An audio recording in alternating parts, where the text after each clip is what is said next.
রাহুল তাড়াহুড়ো করে জুতো পরে বেরোচ্ছে, ফোনে তার বন্ধু সজীব বলছে, দোস্ত, রাস্তার ওপারে দাঁড়িয়ে আছি, তাড়াতাড়ি আয়।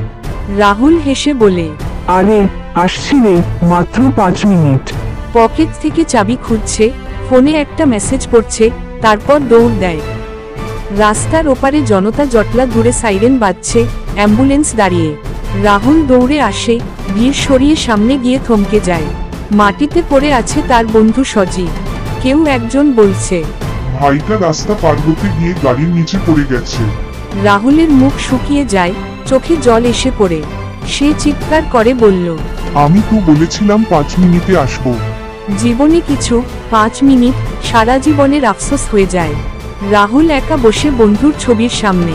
তার পাশে ঘড়িতে সময় থেমে আছে ঠিক সেই মুহূর্তে, 5 মিনিট দেরিতে।